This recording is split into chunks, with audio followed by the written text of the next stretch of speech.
Yoba, welcome back to It's the Yoba series with me, Chris Harding. And today I am going to be sharing with you an interview that I had with one of my clients, Anne, who has been suffering with diabetes for some years now. We are currently going through her nutrition plan to try and help lower her blood glucose. And I would like to share with you Anne's story, and hopefully it will help some of you out there who are struggling with diabetes and the things that you can do to help either reverse your type 2 diabetes or just improve your general day-to-day dietary and nutritional intake. Take a look.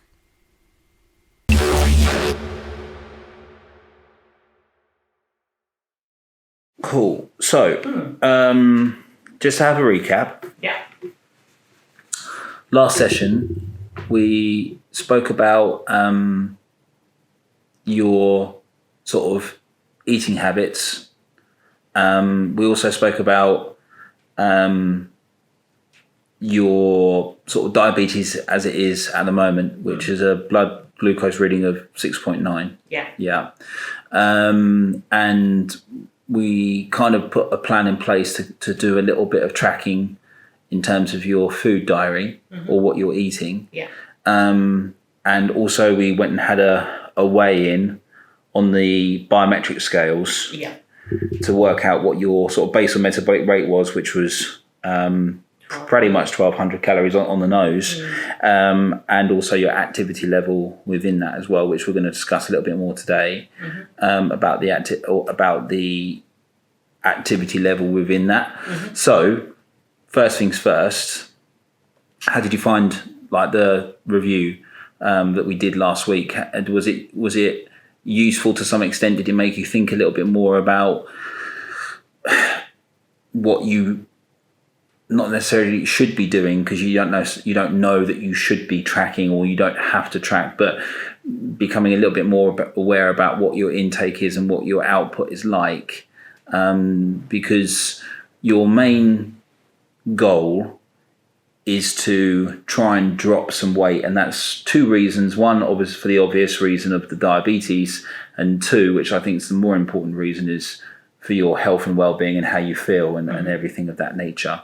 But to do that, you can't just drop food away, because your body won't respond well to that in terms of it not being fed properly. And that's why we track for a few days we track your food intake to get an understanding of what your general habits are. And then from understanding that, we can then build a little bit more structure around it, around your lifestyle, when you exercise, and just your general needs, and making sure that the food that you eat meets the needs. And then that's how you'll start to notice that you'll drop body weight by being more concise with the food that you're eating. Does that make sense? With the intake you're having. So how did you find it any good, or useful at all, or? Well, what it is I mean, it's made me conscious of what I'm putting in my mouth. Whereas before it was, I just have a bag of crisps, it won't matter, and I'll just have this, it won't matter. But because I'm tracking it, and funnily enough, when I put it into my Fitness Pal and put in my current weight and then what I'd like to be, it said I had to have 1,200 calories a day. Really? Yeah. So I thought, that's worked out quite well. So I've been tracking, and I've been watching myself eating and drinking more. I do drink water anyway, but I'm drinking a lot more water than I did before. But as I think I explained before, when I did Slimming World, it helped me lose over 1.25 stones. I think it was it's about 1.25 stones. And that's just eating more healthier than what I was eating before. So it must have been really bad before. But then I came to an impasse. I couldn't get any further. I couldn't lose any more weight, even though I was doing it. But I think what it is that bad habits were creeping back in again, and bigger portions and whatever. So I wasn't tracking it before I started doing it with you. I was just sort of eating what I fancied eating, but sort of knowing perhaps I shouldn't have too much of that, or I shouldn't have too much of that. But the odd biscuit now or the odd thingy wouldn't harm me. Yeah, they start to creep in. Yeah, and I started kidding myself. And that's probably why nothing was happening. And as you know, I exercise a lot anyway. So I was thinking, if I exercise, that'll be all right. But you can't exercise out of a bad diet. I know that now. So I think Tuesday, I said to you, I didn't track it on Tuesday because I had an afternoon tea planned already. And I thought, I can't track an afternoon tea. So started on Wednesday, and that was really well. And when I looked at my calories at the end of the day, I still had some spare. Yeah. And I'm thinking, should I go and have a chocolate biscuit? No, I'll leave that alone. And then I think I told you on Saturday about what happened on Thursday. Everything went to pot when I had this glass of wine and the sun and the hypo and everything. Yeah. Because I wasn't eating correctly at the right time. And I know I should. So I'd exercised in the morning and had my breakfast, had an apple, and then met my friend and had a glass of wine in the sunshine. No food. Got home about 3:00 and knew something wasn't right. So I had some carbs and I had cheese on toast and an egg, a boiled egg I think it was. And I seemed to rally round. So I thought, I'm okay now. Had my dinner, fine. And then at just before I went to bed, I think it was about 11, half 11, I had a hypo. Yeah. I knew. You could feel it coming on. I could feel it coming on. Yeah. When you just out of interest, what does it feel like? Do you feel that? For me, I get a tingling in my mouth, in my tongue and my mouth, and I go a bit woozy and a bit not. I don't lose it, but I feel a bit woozy and a bit lightheaded. Yeah. Was I diabetic at the time? It was many years ago. I think I'd been newly diabetic and I was abroad on holiday. And I'd had a good breakfast and we'd gone for a long walk in the sunshine. And I had a hypo there, not realising it was a hypo. And my husband was saying I was walking down the road like a drunk. Yeah. I couldn't. Absolutely. I was just sort of staggering around everywhere. Yeah. Until I got back to the hotel and I think I realised. So I had what I call a fatco, full sugar. Because I couldn't get any orange juice. I didn't realise that it was a hypo. And then I made myself eat something, but because it was lunchtime anyway, and then everything sort of got back into sync. Yeah, so then I realised that must have been my very first hypo. Probably. So I'm now aware of. I don't suffer them very often. It's normally in the heat. Yeah. Normally in the summer when it's really hot and I've done something energetic. Yeah. And haven't eaten. Yeah. So, Okay. Thank you. So what we'll do now is we're going to have a look at your MyFitnessPal readings, and we're going to look at the last few days and just see. So what we're looking to do is we were looking to kind of match your basal metabolic rate, your BMR, which was 1200, to what your current kind of diet is, if that makes sense. So without it being kind of too adjusted. I mean, it sounds as if you've kind of probably tried to be on sort of top anyway, but so that's obviously today's. So if we go back, so what is that in terms of carbohydrates? Yes, we can have a look at that. So that's 25 grams of carbs in that bagel. So and then we go to dinner. Oh, that was bad. So it was full of fat. That was Asian pork belly, butternut, courgette, onions. It was basically roasted Mediterranean vegetables. Yeah. Okay. And then snacks. Oh. I don't know why my Fitbit doesn't carry across. Because my husband's got a Garmin. And when he exercises, like he's done, because he runs and things, he's done X number of calories, it basically adds his calories on so that then you can deduct it. But my Fitbit doesn't. No, I'm not sure why. But anyway, when we work out your calorie intake, which we'll do today, we're actually going to not. We're not actually going. We're actually going to take the Fitbit off because the adjustment that we make will be inclusive of the steps that you do. Does that make sense? But only steps, though, isn't it? What do you? All your activity will be included on your. So you'll get an overall amount of calories. So let's say your calories at the moment are 1200. Yeah. And then let's say that I sort of want to figure out how much you need per day. And then you might be saying, well, I need to be having about 1350 or something of that nature. That will be inclusive of everything that you do, including your steps and your exercise. Okay. Yeah. So what we're trying to do is we don't want your apps like, Apple Watch or Fitbit to be adding in more activity, because it will add on more calories. It won't take calories. It doesn't take calories off. It adds calories on, because it says you've done this exercise, so you can eat more. And that's what my husband's does. I don't want to do that. Okay. We were going the opposite way. Okay. So I'm working out your calories for you without needing to use a Fitbit, and then we're going downwards. So that's how we're gonna drop your weight. So we don't need the Fitbit. So I don't need you to. So I'll take it off. I'll take it off for you. Well, so it was annoying me anyway, because it wasn't doing anything. So if you're looking at just like yesterday's overall intake, and we go to nutrients here. Yeah, I looked at that. So it's really good, because your carbohydrate overall for the whole day is only 97 grams.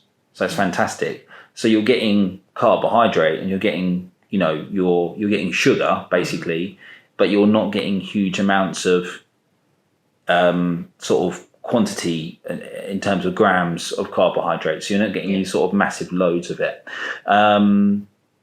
Proteins, pretty good, and your fat content is also pretty good as well. So if we go back on ourselves here, and we go back to the day before, so you go to Saturday, so you've got a few extra calories remaining there, and it's not too dissimilar, is it? No. It's quite same. If we go back to nutrients, so getting carbohydrates a little bit higher that time, protein a little bit lower, fat is fine. So if you go back, so why was the carbohydrates higher? On Saturday. Where were you? Products. Can't remember what I had Saturday. I reckon it'll be the sweet chili sauce. I had pasta. Did I have pasta? No. Yes, I No, had. very Did I very have low. pasta? So where did you get all those calories from then? What did you have that gave you? You have something for snacks? Did I have a bagel Wheat as well? crisp bread. That was just like crisp. That's it. So wheat crisp bread. So that's 16.6. But how did you get? Am I looking at the right day here? How did you get 128 grams of carbohydrate in that day? Breakfast was 20, dinner, snacks was 30. So your dinner was high, but what did you have for dinner? So let's go back to... pasta. Go back. Oh, you had pasta. I had pasta. That's I where had it was. pasta one day, I know. Yeah. But I weighed the pasta Salad bar? Is that what it is? It could be. I see. Okay. Yeah. So Morrison Supermarket. So what is salad bar? Do you know the salad? It's all laid out, and it's like a buffet. You just You have whatever you have. Yeah. Right. Okay. But the thing is, it was difficult because I did have a bit of pasta in there, but it was a lot of vegetables. Yeah. Okay. So that's where it's coming from. Oh, okay. I see what you mean. So that's why I think I put it on 300 odd calories. Isn't it? Yeah. And then on the day before that, which is the Friday. Which is the Friday. That isn't the day you had the hypo, though, was it? No, that was Thursday. So your carbohydrates are quite high here at 156 grams. Your protein's not too bad at almost 17, and your fat is fine at sort of 53, which is fine. So how many grams is ideal carbs then? Well, you're really looking at a diabetic type 2 or even a diabetic type 1. You're really looking to try and control it within 30 to 35 grams per meal, because what that does is it doesn't play with your insulin too much. Okay. If you can imagine having 60 or 70 grams of carbohydrate, so that Morrison's salad that you had there would have been like almost 60 grams of carbohydrate. All in one hit. It's all in one hit. So much for the body to uptake that your blood glucose sugar levels will go really, really high. Okay. And then because they go so high, they'll need to come back down. And you're on metformin, aren't you? Yeah. So the metformin is there to try and stabilize the blood sugar level as it comes back down. Does that make sense? Mm. So what you want to try and do is as you start to think about this a little bit more. So if we give this an overall review, you've got let's just go from Friday, Saturday, and then Sunday. So your Friday, you've consumed roughly about nearly 1,500 calories. So it doesn't matter whether you're over or under at the moment in terms of your overall calories. But if you go to your nutrients, your protein is fine, but your carbohydrates is quite high. So your carbohydrates is about 156 grams for that day. If you go to your Saturday, you're a little bit under your overall reading. So I'd probably say you've under-eaten there a little bit. Your carbohydrates are like 128, so almost 130. And I think that's probably more suitable to have about 130 grams as a maximum amount. On the Sunday, you've been really good. And on the Sunday, you've only had 97 grams of carbohydrate, which I think is really, really good. So anything between sort of 100 to 130 grams, I'd probably say 130 grams is the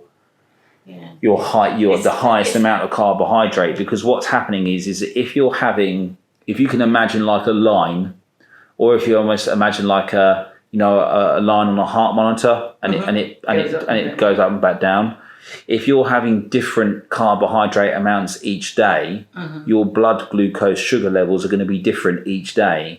And what would be better for the body is to have something a little bit more harmonious, where you're trying to control the intake of carbohydrate per day, because it doesn't matter it does matter, but regardless of what carbohydrate or what type of carbohydrate you're having, it all turns into glucose. Everything that you eat will turn into just glucose, which goes into the bloodstream. So what you want to try and do first and foremost is use your app for the moment just to try and say, okay, I'm getting towards my sort of 130 as my maximal amount of carbohydrate I can have for the day. So I might actually need to look at what I do for dinner tonight and kind of change that a little bit and be a little bit more kind of aware, because otherwise your dinner will help you go over that threshold. Right. And is that under nutrients then you'd look that under? Because yeah. I've been tracking macros, you see, and I'm thinking, well, I'm only it is your macros. So you're completely right. It is your macros. So you go into here and you can see everything that you've been doing. It's the hidden carbs, though, isn't it? That I didn't realise there was so much carbs in that salad. Yeah. Whereas I know there's carbs in bread and pasta and potatoes, things of that nature. And stuff. It depends. That's why I've been. It depends what's in the salad, because if the salad is something that you're going to a salad bar and you're picking up lots of different things, it's difficult to know, because the app might say one thing, but you're actually only choosing salad. Well, you could have like a whole massive plate of salad, and there's probably going to be between 7 and 13 grams of carbohydrate in that salad. There's not going to be a lot of carbohydrate, and maybe not even that.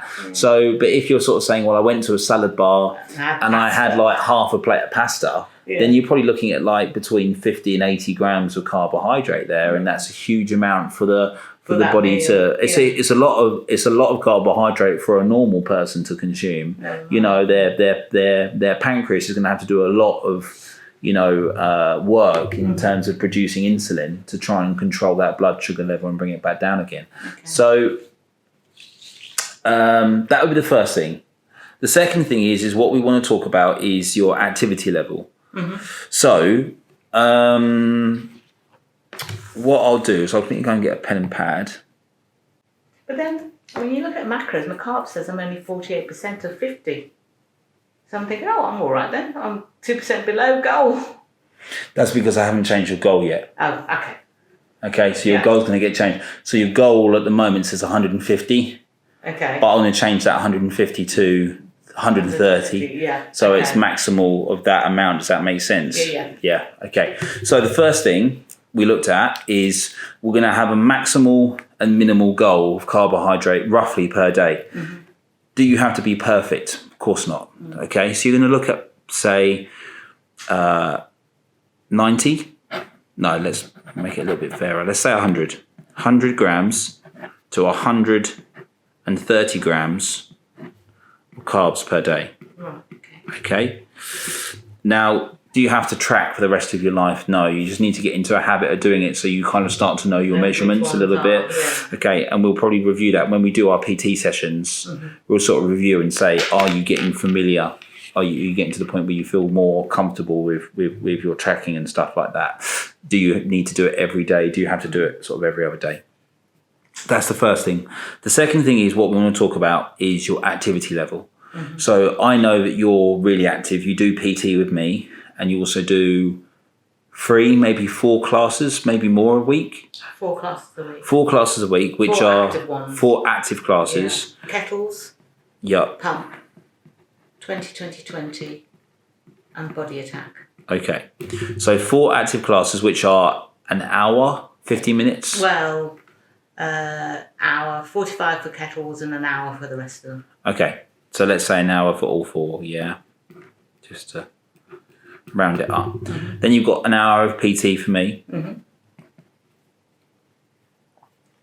Personal training for 1 hour. And then what else is the rest of your kind of... So is that it for what you do here? That's it. That's it for what you do here. And then when you're at home, what's your activity level like in general, day to day? So let's take Monday to Friday just to start off with. So what would you sort of say, well, every other day, me and my husband always make sure we go for a 2-mile walk? Or do you just say we do something of that nature, such as a walk once in a while? It's not a very regular thing. It's just something if we fancy it. Is there anything in your life where you sort of would look at saying, we're really active here, what's your general average lifestyle like? Normally on the days that I exercise, I don't do any more exercise as such, or I might go for a quick walk, but it wouldn't be a very long walk with my husband because he goes out for walks all the time. Yeah. But I do housework, and I do stuff like that. So, I might be hoovering one day, or I might be doing the windows or something. Yeah. So it all depends on what needs doing. Yeah. And we go food shopping once a week, so we walk a lot, going around all the shops and things. But active exercise, I don't do anything, but apart from walking, perhaps, and housework. Yeah. Okay. At home. So how long would your housework last for or take? Does it take all morning, or does it? I know you're obviously here during the morning, so would it take like late morning to early afternoon, or what's the length of time and how frequent would it be? I would say if you average it out, it's about an hour every day. Perhaps. Yeah. Okay. So an hour every day. Because some things only take 10 minutes. Something might take a half an hour. Yeah. Okay. All right. And then other than, so you've got the housework, you've got the 4 active classes, you've got 1 hour PT with me, which is on the Saturday. They're all sort of morning based, which is great, I feel, because it obviously gives you the rest of the day to recuperate. Other than that, what other things would you say, well, I'm active doing this or I'm active doing the other? So you mentioned the walk there with your husband. Is that only sometimes, or is that on a particular day, or... It's normally on the day that I don't come to the gym, so that'll be normally either a Tuesday or a Sunday. Okay, or both, or just one? Depends. Yeah, okay. Let's just say it's a Tuesday. Yeah, it's just like last week we went for that 7K walk. Yeah. Which we weren't expecting to do, but we did. Yeah. But that was unusual. We wouldn't have gone that far normally. So your walk would be on a Tuesday, and that'd be for what, 30 minutes? No, it normally takes about an hour. So it's not a it's not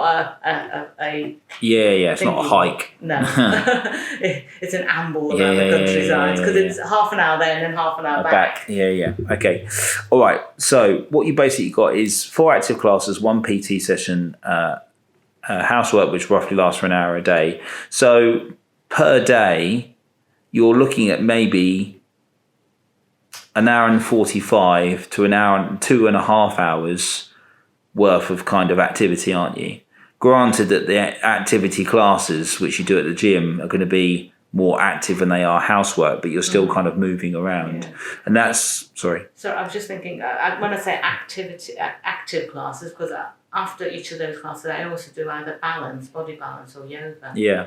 Now, I So don't know whether that's treated as activity. But body balance sometimes could be quite challenging, but Yeah. it's still spending calories, isn't it? It's Yeah. still spending energy, and that's what you have to kind of appreciate. Does that make sense? Because if you're not kind of taking that on board, you're not sort of making sure that your calories aren't adjusted to what you're doing, and that's they how will you. burn calories up doing yoga or body Of course, balance. of But course. I didn't tell you. But you would be like, oh, I didn't know I had to do that. See what I mean? So that's kind of really what so you might even be saying easily That's two another- to 2.5 hours worth of activity on those very active days. So you're probably having 3 to 4 very active days, aren't you? Well, I'm having 4 active days, which are 2 hours each. So Yeah. I'm always here when I come here. It's always for 2 hours. It's always for 2 hours. So 2 classes. 2 classes, yeah. Okay. One is active. Excuse me. One is active, and one is kind of more like a balance or a stretch or Okay. Yeah. All right, but you're still kind of burning. So that's what we had to take into consideration. No, I didn't know you wanted them. I thought you just wanted the active stuff. So basically, I want active days. So when it was, you could say in comparison to another person, when I have an active day, I have a really, really busy active day. And on my non-active day, I do absolutely nothing. Yeah. That's the type of information that I need to hear. Not that that's you, but I need to know how active you are, basically, so I can start to work out your intake. Why this is important is that your body obviously burns energy, and we call that energy calories.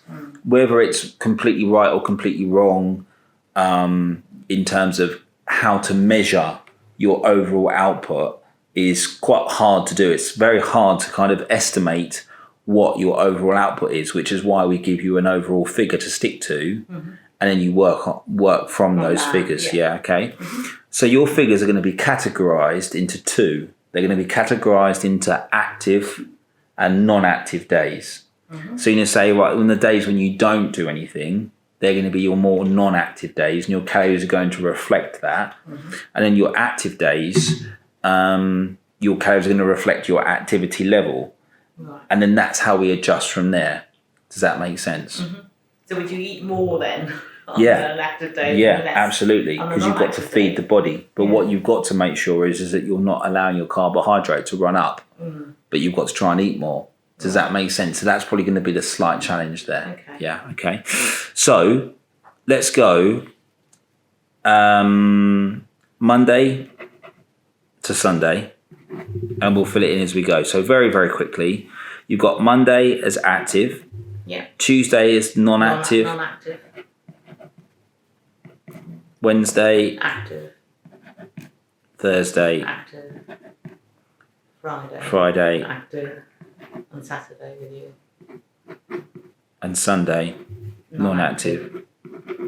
So you've got 5 days which are active, and you've got 2 days which are non-active, and that's what you need. Okay, so what we've done is we've done a very brief sort of history of your activity in terms of your week. Yeah, okay.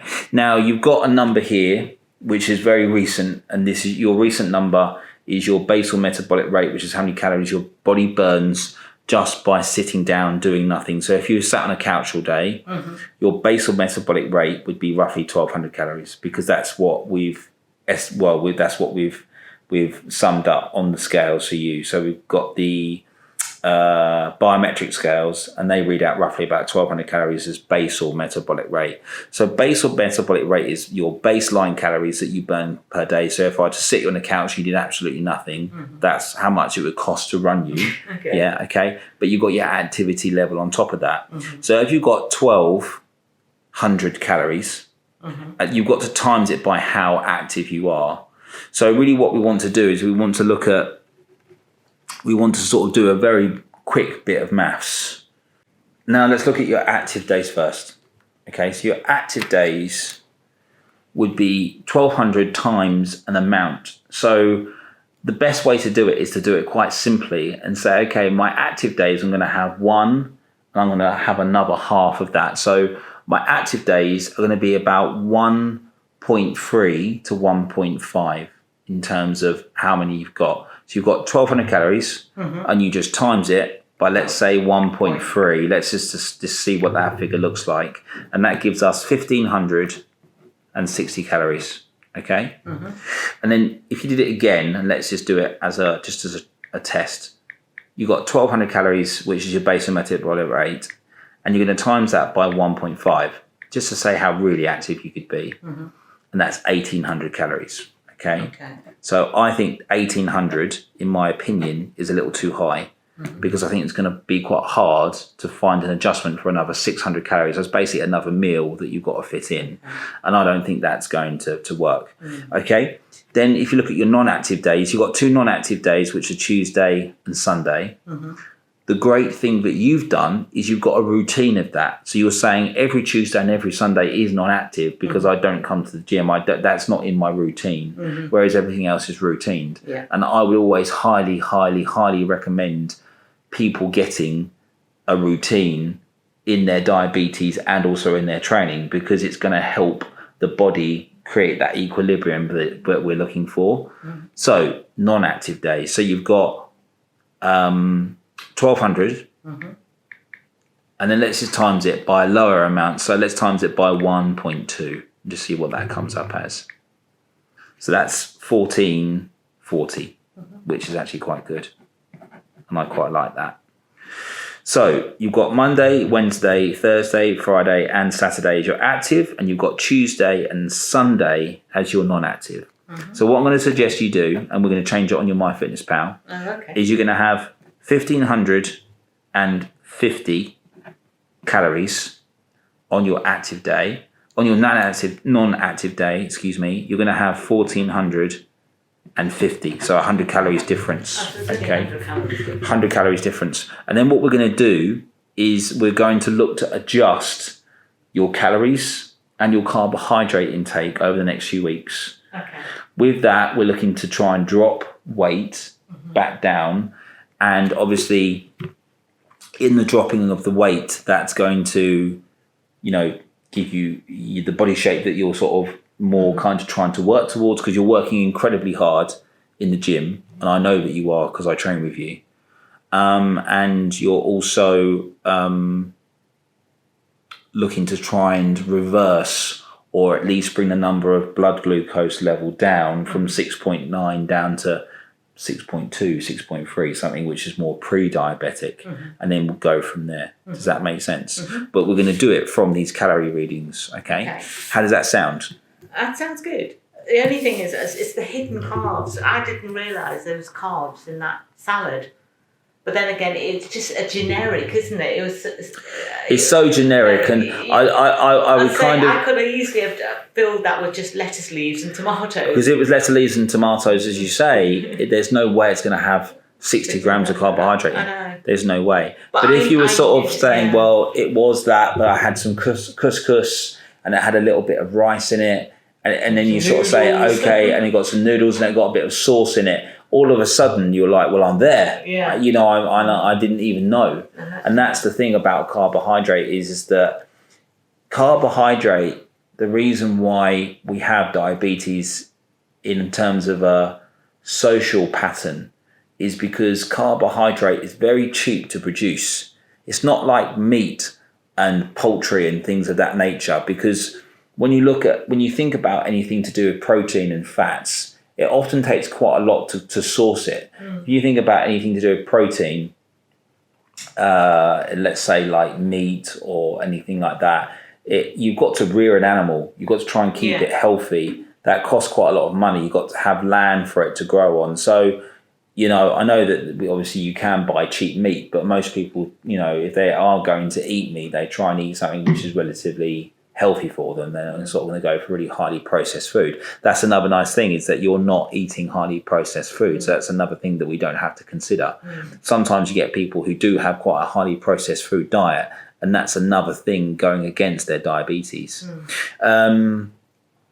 So carbohydrates really easy to put into things like salad. When you go to a salad bar, Yeah. carbohydrates going to be, the salad bar is going to be laden with it. It's going to be absolutely laden because it's not that expensive to be able to produce and put it on the salad bar. Whereas, fine cut, you're not going to find fine cut meats in a salad bar, anywhere. It's just not going to happen. So that's where you have to kind of be a little bit like smarter with what you consume. Does that make sense when you're going out? But if you say, well, the generic MyFitnessPal has told me that it's 60 grams of carbs, but I know there's no way it can be that, then just write in what you've actually had. 1 plate full of salad, 5 tomatoes or whatever it is, so it's a little bit more of an accurate reading, because then it gives you much more of a, you want a diet diary that is reflective of actually what you are and who you are and what you've done that day, because you want to say, well, this is actually what I've consumed rather than, do you see what I mean?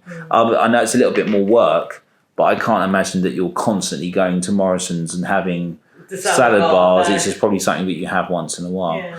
So what we're going to do is we're going to go back onto MyFitnessPal, and we're using MyFitnessPal as a diary food tracker. Yeah. Because that seems to work really well for you. It does actually. I've noticed eating, and I'm not hungry either, which is good. But eating better, healthier. Call it what you want. But I'm avoiding the things I know that I shouldn't be eating, or eating not too many of, like the grapes. And I mean, I had a handful of raw nuts the other day just because I needed something.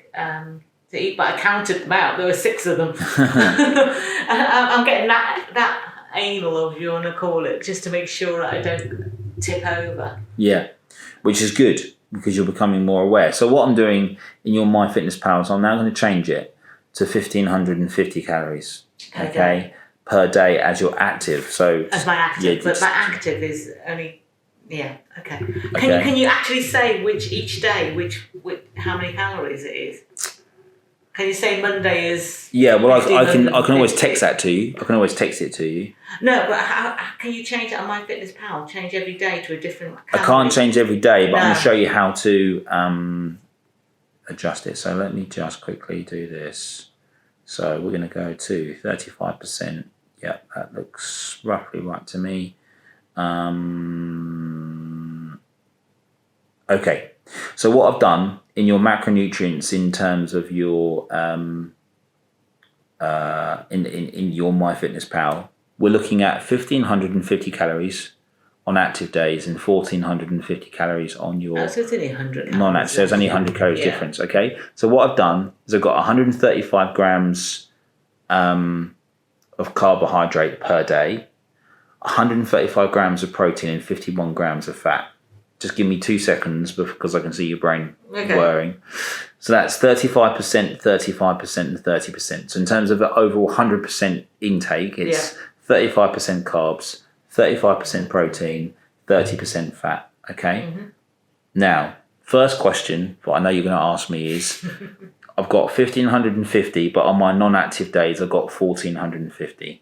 All you've got to do is you've just got to make sure you don't go over that last 100 in terms of your counting, because the MyFitnessPal will show you how much you've had in terms of your intake. So it's actually monitoring the intake rather than what? Yeah, okay. Yeah, so if I just go back here on the MyFitnessPal and you go to diary, on your diary, it says how many calories you've had so far. Yeah. So you've just got to have 100 remaining on your on this figure here where it says remaining. You've got to have 100 on your non-active days. Okay. Yeah. Okay. The second thing that I think you're probably thinking is, okay, you're saying to me that I'm going to have 35% or 136 grams of carbohydrate, but you're also asking me to have 35% or 136 grams of protein, and you're also asking me to have 30 grams of fat. What if I'm out? What if the day is completely obtuse and obscure? Mm-hmm. All I want you to do is focus on the carbs. Mm-hmm. So all I want you to do when you're tracking, whether it's an active or non-active day, is all I want you to look at is the carbohydrate, and to make sure that you don't go over 130-ish grams. Okay.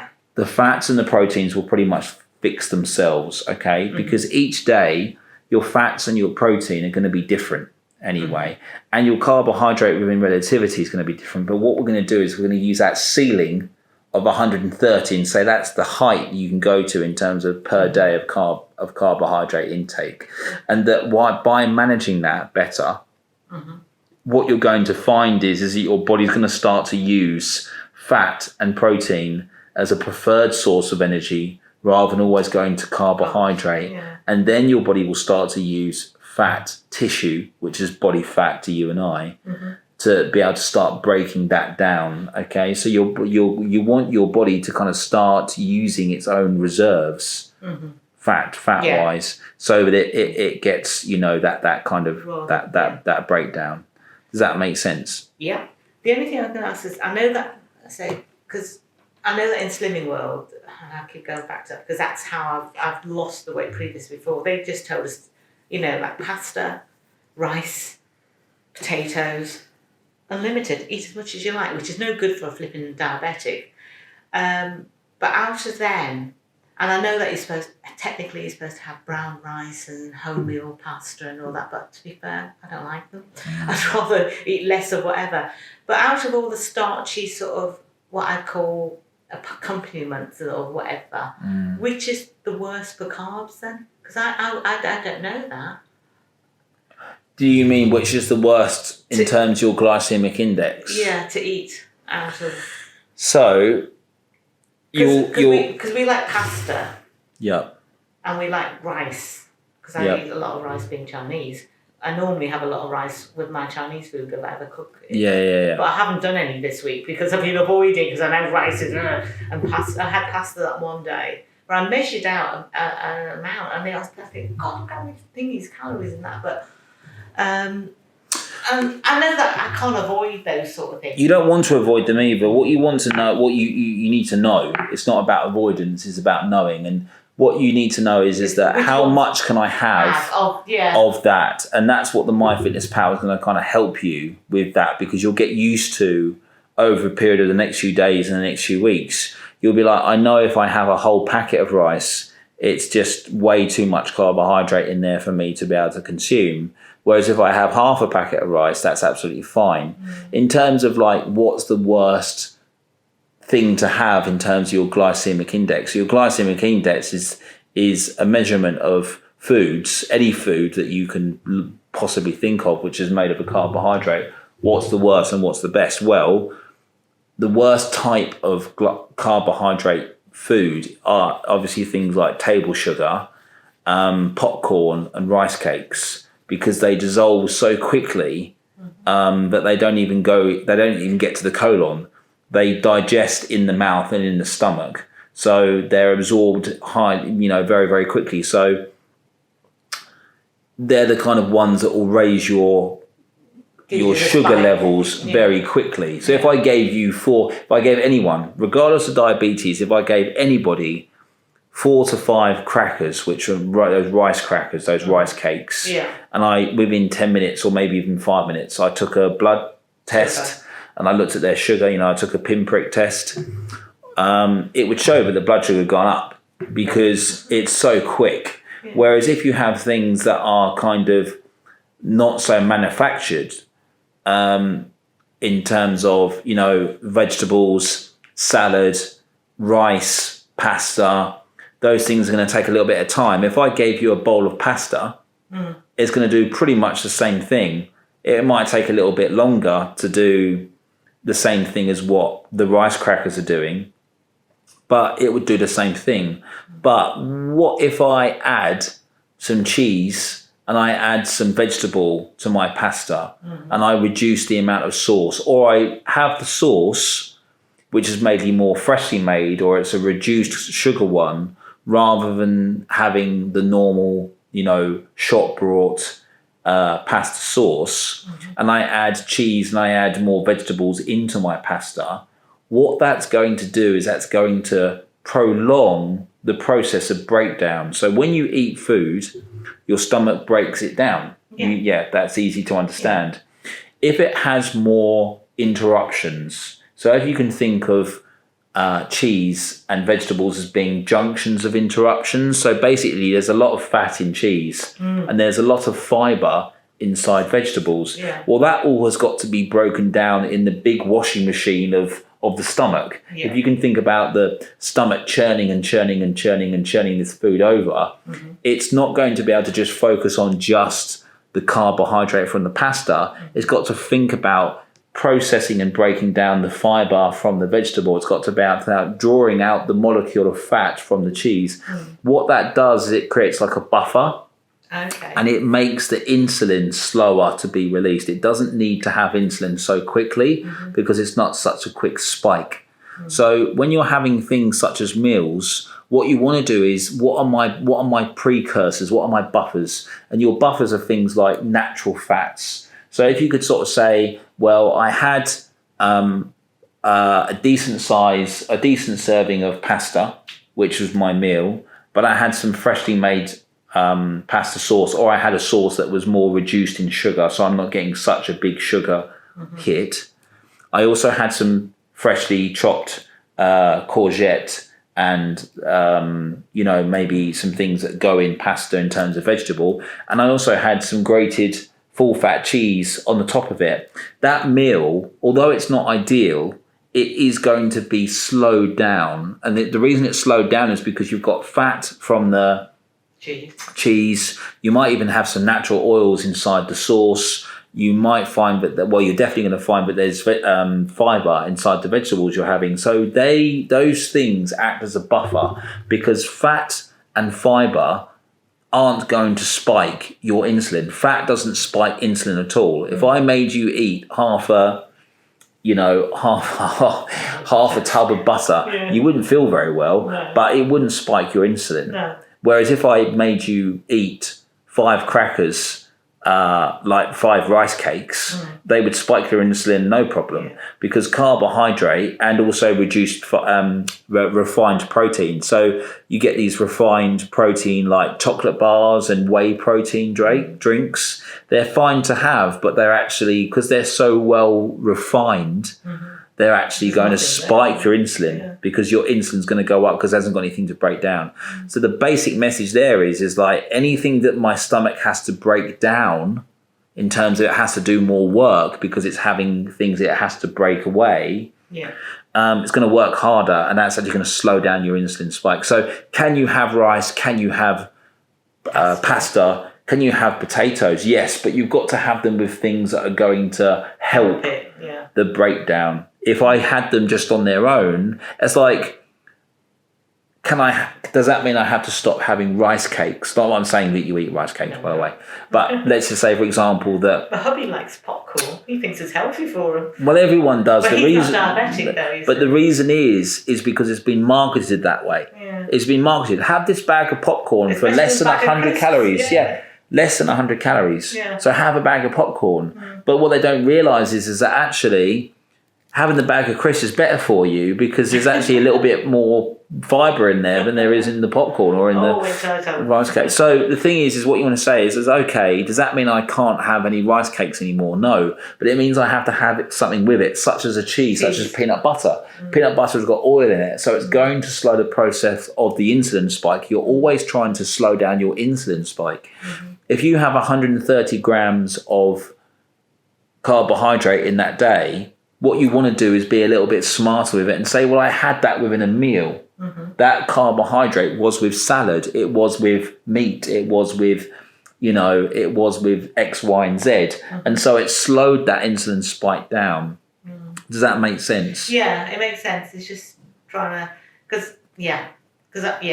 I'm trying to figure out what sort of, when I'm cooking and meals and things like that, what sort of things I could be doing with it, or how much of it, or how little of it I can have. I don't know until that's slightly trial and error until I monitor it. Yeah. So there are 3 things that you're taking away from today. The first thing is that you know what your activity is like. So we know what your history is like with your activity. Does that make sense?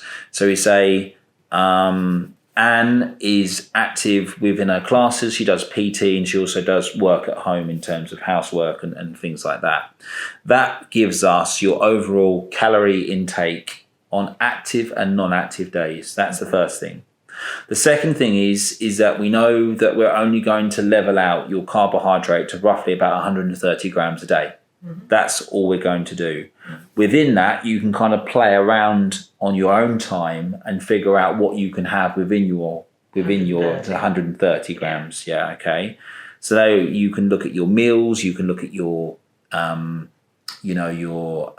snacks and things like that, and say, well, today I'm actually going to skip this and I'm going to skip that because I'm going to have a bowl of such and such at lunchtime, okay? Yeah. That's the second thing. So you're looking at the grammage. The third thing is, which is going to take longer, is your overall weight. When we start to drop your weight down, which it will, but as your weight drops down, that'll be the third thing that helps your diabetes. Because the third thing is a result of your first and second things. So your first thing was like, how active am I and how much do I need? Your second thing is carbohydrate is a fuel, but I can't keep taking it all the time because it's affecting my diabetes, it's affecting my blood glucose sugar levels. That's the second thing. The third thing is I want to lose weight over time, but I want to keep the weight off. And you know that the weight is going to help in a positive effect, the diabetes, but that's a longer goal. Does that make sense? The weight loss is a longer goal, but overall, your weight loss is what you're actually looking for in terms of an overall goal. But the first thing, which is the activity and the calories, and the second thing, which is the amount of carbohydrates you have per day, they're your short-term goals that you can focus on right now. And they're the things that you can do right now. If I do then, I'll get the other... You get the third one. The fourth thing, which I haven't touched on, which you're already doing, is that because you keep yourself so fit and because you do a lot of classes, what it does is it has an effect on your insulin where your body recognizes insulin much quicker, which is fantastic. So all I would say is keep up your activity level as you are, because you're benefiting your insulin, which will benefit your diabetes, because your insulin wants to become more sensitive to when it's like there's carbohydrate here and it picks up on it and it uses it as a benefit to fuel you. Right, yeah. When people, so let's say you've got a person who sits indoors most of the time. By sitting down, your metabolism, which is the thing that's in charge of your energy expenditure, your metabolism is the thing in your body that's kind of in charge of your energy expenditure, will drop by 90%. So it's a huge, huge drop in terms of energy output. It doesn't need to do that much. So really, it's kind of brain and organ function at that time. That's all that's going on. Is that your heart's beating and your brain is thinking about something, it's whirring away. But other than that, your energy expenditure overall is very, very low.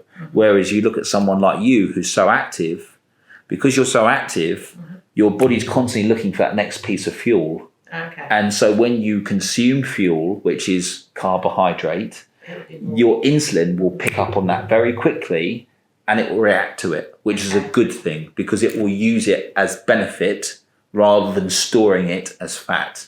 And then when you store it as fat, not only does it have a negative effect on your health, but it has a negative effect on the diabetes also. So they're the three main things are your activity and your calorie needs, your energy needs. Your second thing is your carbohydrate, sort of how much you're having per day. And the maximum for you is 130 grams per day, which you're using the diary to track. And the third thing, which is the more longer term goal, is the fact that you are going to lose weight by doing that. Okay, and we will just keep reviewing that because it will need review, it will need to change as we go along. And the fourth thing, in which you're already doing, is the fact that because your activity level is so high, it's actually going to affect you in a positive way where your insulin levels are going to be more responsive. Yeah, that makes sense. I say the first two things I'd look at, just the first two, what you're doing here in terms of you've done a lot of work because you are so active. You've done a huge amount of work here without me having to be involved. All I'm basically telling you is you need to do these two figures here, the calories, which are the calories. Yeah. And the second thing is just to make sure that you don't go too far over 130 grams of carbs a day. Can you send me a text with just those numbers about 15, of course I will. 30, 14, 50, and I'll do all of that. I'll break it down for you. Just break it down. I'll break it down.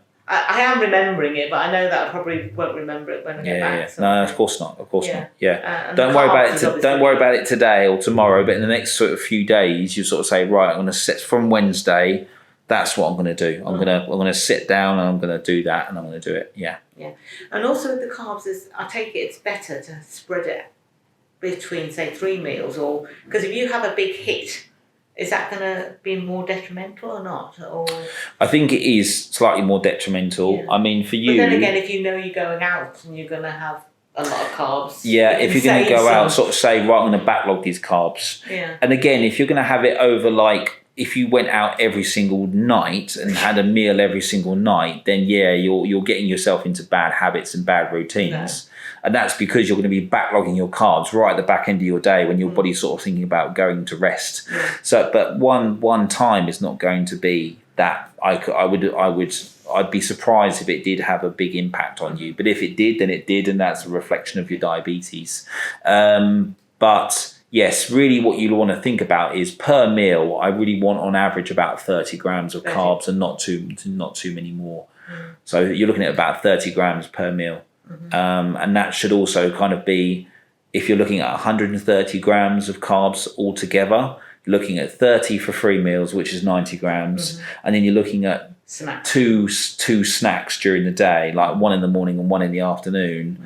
And you're looking at probably 15 to 20 grams. And then that's pretty much your whole thing. That's your whole grammage done there. The keto diet, it is then. No, but it is going to take a little bit of time, and you just have to kind of say it's going to take me a bit of time to get used to, and there's nothing wrong with that. There's nothing wrong with sort of saying, it's going to take me a couple of days to kind of get used to this. It's not going to happen overnight. No. And that's absolutely fine. We're working out portion sizes and how much to have. So you have to play around with it, don't you? Yeah. Okay. That is fantastic. It's the Yo Series.